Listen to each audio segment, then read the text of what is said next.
अस्सलाम वालेकुम तैयबा ज़िया। मैं आपसे एक सच्ची कहानी शेयर करने लगी हूँ कि एक पाकिस्तानी बेचारा व्हील चेयर पे फालिज का मरीज़ था। एक रोज़ मैं इस्लामिक सेंटर में जहाँ वॉलंटियर काम करती थी, मैंने देखा कि उसकी व्हील चेयर एक गोरी चलाते हुए इस्लामिक सेंटर में दाखिल हुई और मेरे पास आके रुक गई और मुझे कहती है कि मैंने इस्लाम कबूल करना है। तो वो 60 के करीब उसकी उम्र होगी उस पाकिस्तानी की। बेचारा एक तरफ उसका सर ढला हुआ और इस तरह वो बिल्कुल फालिज पूरा था उसके जिस्म पे, और इस तरह वो अजीब सी नज़रों से देख रहा था जैसे कि रहम की अपील कर रहा हो। तो खातून को मैं इमाम के पास ले गई। वो कोई 40 साल की उम्र की होगी, गोरी। तो उसने इमाम ने उससे शहादत ली, उसने कलमा पढ़ा और उसने बाद में मैंने पूछा कि ये बीमार आदमी फालिज और व्हील चेयर पे है, तुमने इससे निकाह क्यों कराया और इस्लाम कबूल कर लिया? तो वो गोरी बोली कि मैं मुतलका हूँ, मेरे 3 बच्चे भी हैं, ये मेरा पड़ोसी है और इसका कोई पुरसाने हाल नहीं था, कोई इसको पूछने वाला नहीं था। तो मैं पड़ोसी होने के नाते मैं इसको अक्सर डॉक्टर के पास या ले जाती थी, ग्रॉसरी ला देती थी, जो भी ज़रूरत होती थी इसकी पूरी करती थी। और ये मस्जिद भी आना चाहता था तो मैं इसको कभी कभार मस्जिद भी ले आती थी।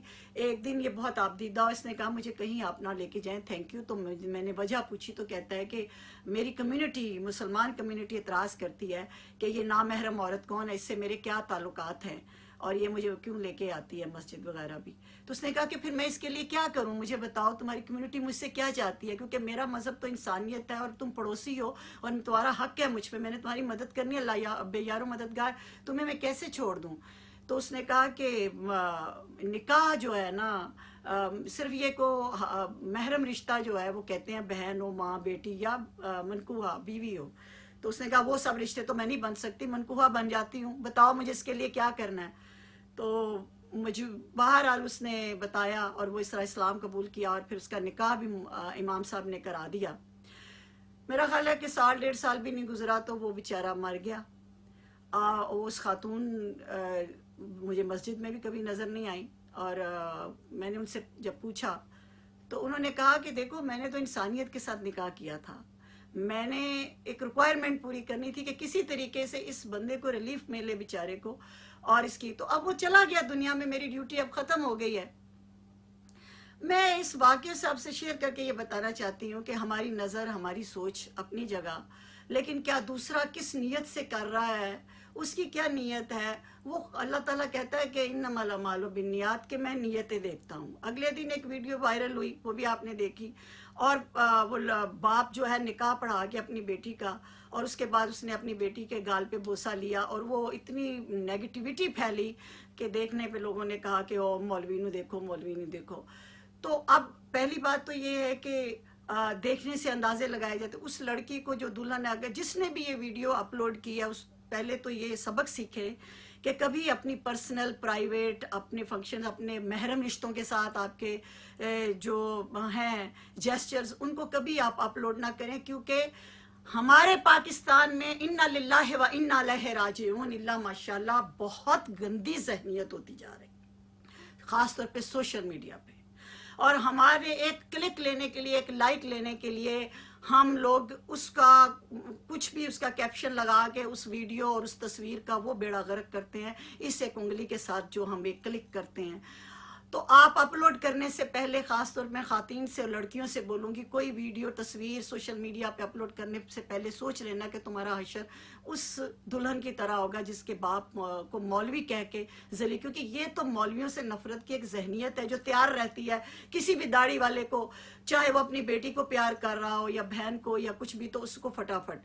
दूसरी बात ये है कि हाँ, ये बात बाप बेशक के पेशानी पे बेटी के बोसा लेते हैं और सर पे प्यार देते हैं, उस वीडियो में भी उसने सर पे प्यार दिया, लेकिन वो बेटी को रुखसत कर रहा था। खुदा जाने उसकी बैकग्राउंड क्या है, खुशी से निकाह करा रही थी या जबरन करा रही थी या जो भी, नोबडी नोज। لیکن وہ جب ایک جذبات میں آ کے اس نے جلدی میں کس کیا تو بیٹی کے گال پہ کر کے چلا گیا. اس نے پیار سے پتہ نہیں کس نے بیٹی نے اپلوڈ کر دی. اس کے بعد جو طوفان اٹھا ہے کہ دیکھو جی مولوی جنہوں نے بھی یہ ویڈیو نیگیٹیوٹی کے ساتھ اپلوڈ کی ہے یا اس کو آگے تماشا بنایا, ان بے شرموں کو تھوڑی دیر کے لیے یہ خیال نہیں آیا کہ اگر مولوی غیر محرم مولوی اگر یہ حرکت اس بچی کے ساتھ دلہن کے کر رہا ہے تو وہ جو پاس اس کی ماں بہنیں اور گواہ موجود تھے انہوں نے وہ چھترول نہیں کر دینا سی, لا جتی نہیں لینی سی, مولوی کا سر نہیں پاڑ دینا سی کہ ان کے سب کے سامنے سے کیا. اور اگر یہ کہا جائے کہ نہیں یہ دلہن تنہا تھی اور وہ مولوی غیر محرم نکاح پڑھا, یہ بھی ناممکن ہوتا ہے. کبھی ہماری سوسائٹی میں اکیلی دلہن کا مولوی غیر محرم آ کے نکاح نہیں پڑھاتا, پاس میں مائیں بہنیں اور گواہ بیٹھے ہوتے ہیں. نہیں ہاؤ, یہ سارا دوزخ کمانے والی حرکتیں. کبھی یہ ویڈیو آپ کوئی تصویر دیکھ رہے ہیں کہ ماں بیٹے نے نکاح کر لیا, لڑکی نے لڑکی سے کر لیا, بہن نے بھائی. خدا کے لیے تمہیں ڈراموں کا اثر ہے یا کیا ہے, یا تمہاری وجہ سے ڈرامے بن رہے ہیں؟ ڈرامہ باز کیوں ہوتے جا رہے ہو تم لوگ؟ تم لوگ ایک بات یاد رکھو, ابو لہب کی لونڈی تھی صوبیہ, بعد میں اسلام قبول کیا حضرت صوبیہ رضی اللہ تعالیٰ عنہ. وہ پہلی خاتون تھی جنہوں نے نبی پاک صلی اللہ علیہ وسلم کو دودھ پلایا تھا. تو ابو لہب جب مر گیا تو کسی کو خواب میں ملا تو انہوں نے پوچھا ابو لہب سے کہ سناؤ تمہارے ساتھ کیا بیت رہی ہے. تو اس نے کہا بہت برا حشر ہے میرا, جو بھی میرے ساتھ جہنم کی آگ میں ہوں, سوائے وہ پیر والے دن جس دن میں نے اس ایک انگلی کے اشارے سے صوبیہ کو آزاد کیا تھا, خوشی منائی تھی کہ جاؤ تم میرے محمد رسول اللہ صلی اللہ علیہ وسلم میرے بھتیجے اس کو دودھ پلایا ہے تم نے. وہ اللہ کو میری ادا پسند آئی جو انگلی کے اشارے سے میں نے صوبیہ کو دودھ پلانے کے لیے آزاد کیا تھا حضور. تو اس دن مجھے پیر والے دن صرف اس انگلی سے پانی پینے کی اجازت ہے, میں سیراب ہو سکتا ہوں. تو یہ انگلی کی کتنی اہمیت ہے جس کو آپ اپنے ٹچ کر کے تو آگے فارورڈ کرتے ہیں بغیر تصدیق کے, بغیر کسی ثبوت کے آپ وائرل کرتے ہیں, آپ افواہیں پھیلاتے ہیں, آپ نیگیٹو پروپیگنڈا. اگر اس میں کوئی حقیقت بھی ہو تو بھی سوچ لو کہ یہ انگلی اگر تمہیں دوزخ میں لے گئی تو تم تو مر جاؤ گے. لیکن سوشل میڈیا پہ جو بھی تمہارا بہتان, بدگمانی, نیگیٹو پروپیگنڈا تم چھوڑ گئے ہو, اس کے وہ سانپ اور اژدہے کی طرح تمہاری قبر میں آگ بن کے آگ کے شعلے نکال کے تمہیں جھلس دے گی, اور آخرت میں بھی اور دوزخ میں بھی. خدا کا خوف